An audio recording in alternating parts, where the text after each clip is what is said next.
Price எல்லோன் உங்கள் அனைவருக்கும் உயிர்த்தெழுந்த ஆண்டவர் இயேசு நாமத்தினாலே வாழ்த்துக்கள். அவர் இங்கே இல்லை, அவர் உயிர்த்தெழுந்தார் என்று லூக்கா 24:6 நாம் வாசிக்கிறோம். ஆண்டவர் இயேசு மரித்து அடக்கம் பண்ணப்பட்டார், பின்பு அவர் உயிர்த்தெழுந்தார் என்கிறதை நாம் அறிந்து கொள்கிறது மாத்திரமல்ல, நாமும் மரித்து அடக்கம் பண்ணப்பட்ட பின்பு உயிர்த்தெழுவோம் என்கிற நிச்சயத்தை தேவன் நமக்கு உறுதிப்படுத்தினதை நம்மால் இங்கு காண முடிகிறது.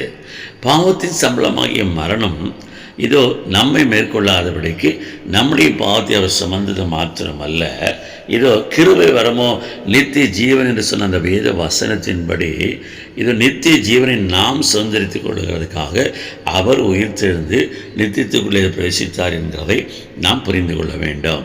எனவே இந்த உலகத்தினுடைய பாவம் நம்மை மேற்கொள்ளாதபடிக்கு நம்மை காத்துக்கொள்வோம் என்று சொன்னால், நாம் மரித்தாலும் அடக்கம் பண்ணப்பட்டாலும் இதோ மண்ணுக்கு மண்ணாய் போகிறதை போல காணப்பட்டாலும் அவருடைய வருகையில் நாம் உயிர்த்தெழுவோம் என்கிறதை நாம் மறந்து விடாதபடிக்கு இந்த உலகத்தினுடைய பாவத்தினாலே கரைப்படுத்தி கொள்ளாமல் பாவத்தின் சம்பளமாகிய மரணத்திலிருந்து நம்மை விடுவித்து கொண்டு மரணம் சம்பவித்தாலும் சம்பவிக்காமல் போனாலும் ஜீவனை சுதந்திரித்துக் கொள்கிறதுக்கு நம்மை ஆயத்தப்படுத்திக் கொள்வோம்.